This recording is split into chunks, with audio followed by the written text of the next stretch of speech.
Has Rick Bennett been contacted by the Rangers? Let's ask him. The head coach of the Union men's hockey team, our good friend Rick Bennett here on Big Board Sports 104.5, the team, ESPN Radio. Good morning, Coach.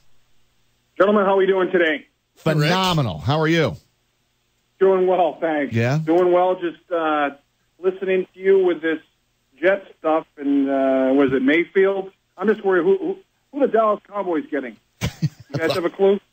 I don't know. I don't do a mock draft, Coach. You know? All right. I don't do a mock draft. Are you a Cowboys fan, Coach? Oh, you bet. Wow. Okay. Well, you lost Des Bryant. Now what are you going to do? You know what? We got they got rid of a lot of drama, so we're okay with that. Exactly. I love it. Addition by that subtraction. is the right, yes. and that's why people say, well, he's going to go to the Giants. No, he's not. I mean, they're going to sign Odell Beckham Jr. That's enough drama right there. You're not bringing in Des Bryant for more drama if you're a head coach, right, Rick? That would be disaster. As we say it, that's right. I couldn't agree to more. We say that a lot around here as a staff to the players. Drama is draining. Ooh. Now, when you go and recruit a player, do you find out how much drama is going on before you go, okay, come and play for us? Well, it's actually funny you ask, because we do go kind of like behind the bench, and when he comes back to the bench, you know, our future recruit, we'll see how he interacts with his teammates. We'll see how he interacts with his coach. You know, we always hear he's a great kid line. I mean, if we had a quarter for every time we heard he's a great kid, but is he a great kid when he's kind of getting the gears from the coach after he made a mistake out there? And those are some of the small things that we look for. Yeah, like is he coachable? You know, that would be a big one. Like, you know, is he he's a great kid, but can you coach him, or is it going to be difficult? And that's part of your evaluation process. Hey, I know it's kind of old news now, but we'll throw it out there anyway. A couple of weeks ago, you obviously were in the New York Post about maybe getting a call from the Rangers. Did the Rangers ever call? That would be a no. Okay. So, yeah. Well, they don't have a coach yet. Well, I don't know who they've called. I don't know either. You know what I mean? Yeah. No, I have no idea. I don't know where that. But it had to be at least flattering, Rick, that your name was brought up in a national New York Post article by Larry Brooks, who I don't know if you know Larry Brooks or not, but he's obviously got your name because your name comes up in other circles of being a really good coach, really good collegiate coach, and they're looking for a young coach who can deal with young players, and your name came up in the same sentence there. That must be at least a little bit flattering. Yeah, it's very humbling because I had absolutely no idea. I was out doing yard work on Sunday with my son. I came in, and my wife asked me, "Did you forget to tell me something?" So it was no. And then the Twitter, Facebook, or whatever stuff, Face a Friend, I don't even know what they got now. So I'm not on it, and that's kind of how I found out. So it's humbling. I'm actually happy for Union College too. You know, get some publicity there, and hopefully it helps us in recruiting a little bit. Rick Bennett with us, Union hockey head coach. Coach, I'm a Devils fan, so I just ask you this. If you do get a call from the Rangers, turn them down, okay? I'm not in a position to root for you behind the Rangers bench. I'll take that under advisement, and then we try to trade for Keith Kincaid. Yeah, there you go. That works. Let me ask the loaded question, though, here, Rick. Do you want to coach in the NHL? You know, it's not something that I think about at all. And if it, I guess a call did come, I would certainly look at it.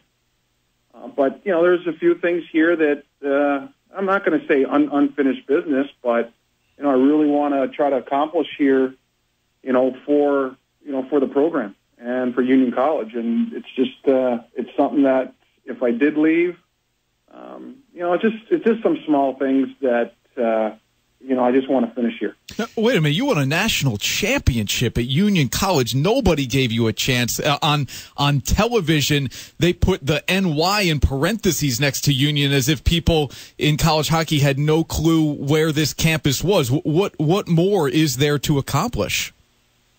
Another national championship, another ECAC regular season banner, another playoff banner. Like those are really important, to our staff, to our team. And it's just something that we're not going to stop until we accomplish it. Do we ever do it again? Why not?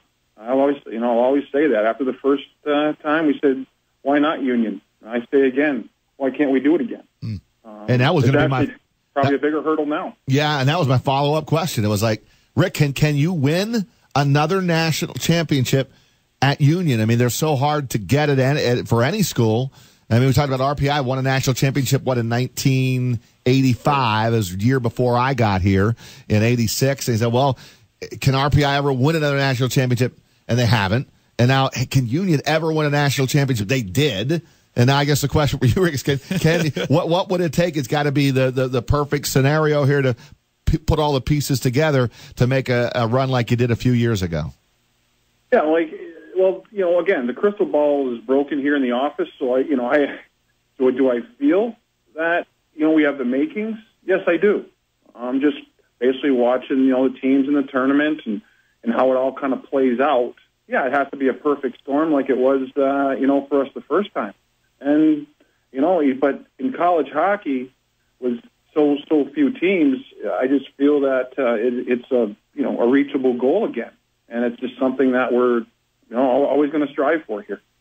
Coach, you only had 4 seniors on this roster this past year. I know, just speaking with you over the phone a couple of days ago, you recently had the team banquet to celebrate what was another 20-plus win season, 21-15-1, and even more impressive than that, the ECAC record was off the charts, 16-5-1. With what you have coming back and what you have coming in, spin it forward for us, if you would, here in how this team looks for the 18-19 season.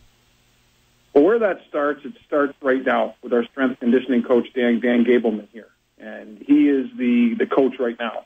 And what he's doing with these guys, get them to buy in. Because when you get your most gains, from a strength is in the spring and the summer. So how is everybody going to show up in September? And we just had a quick, brief little team meeting. We don't want the same you as we saw last year. We want a better you. And what I mean by that is we want everybody that's sitting in that stall coming back better. And we're very excited about next season and what we do have, especially from our leadership group, which we call our unity group. And those 4 guys are going to be seniors, and they've seen it. They know what's expected from a leadership perspective, and, the relationship with the coaching staff and them, especially going to the second year, is easier. But we're going to have some hurdles because there are probably going to be some expectations, and that's something that they didn't have to deal with this year. Rick Bennett with us, the outstanding Union men's hockey coach here on Big Board Sports 104.5 A Team, ESPN Radio. Coach, I know you had a dinner with Albany men's lacrosse head coach Scott Marr, whose team is on a path that could lead them to a national championship, and you had that similar path. What was that conversation like? What were the questions that Scott Marr was looking for answers for from you? No, it was just more kind of a touch-up type of, and we had touched base earlier in the year as well, and just kind of along the lines of basically what I mentioned earlier in the season, and then again just kind of basically reiterated that you're going to face some, people call it adversity. I think that word is overused. I think it's as we call it, challenges. You're going to face some challenges, and one might be a major one, and I think his was. And then his team was the loss just recent. So how are you going to respond to that? And that, how are you going to push the guys in practice? And I'm probably just talking to Scott. I'm sure he had their attention after that loss. So now you refocus, you get back after it, and I'm really curious to see how they respond from here. Coach, do you get hockeyed out after the season, or are you watching the NHL playoffs?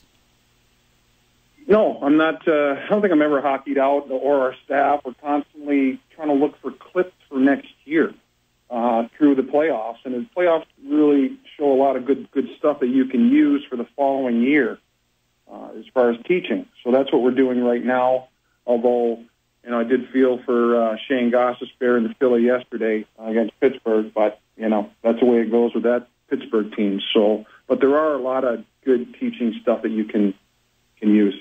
And then, Rick, what do you make of what happened in Jersey? I mean, Kincaid starts. And the first two games they lose. They were brutal. And in front everyone of they said they were right. It wasn't his fault. That's my question to Rick. It wasn't his fault, but the coach still decided that even though they got beat the first two games, that they needed to make a goaltending switch. They go to Corey Schneider, and now they're still down 3-1 and not beating the Lightning. Thanks. So yeah, that one in New Jersey is really interesting, and I understand John Hines' theory, the coach there behind the switch. I think you're seeing it with the Washington Capitals putting Holtby in. How they switched up goalies in Philly. I think they're probably going to go through all 4 guys they used the next game. But it's really interesting, and I understand why coaches do it. And for Keith, it stinks, but I think it's a lesson learned in playoffs to carry over, and hopefully he gets a shot again. Rick Bennett, always a pleasure for a few minutes with you, my friend, and keep up the great work. And I know the off season will fly right by, and the next thing you know, we'll be ready to start another hockey season on the collegiate level. But we appreciate a few minutes, Coach. Yeah, thanks a lot, guys. I really appreciate you having us on.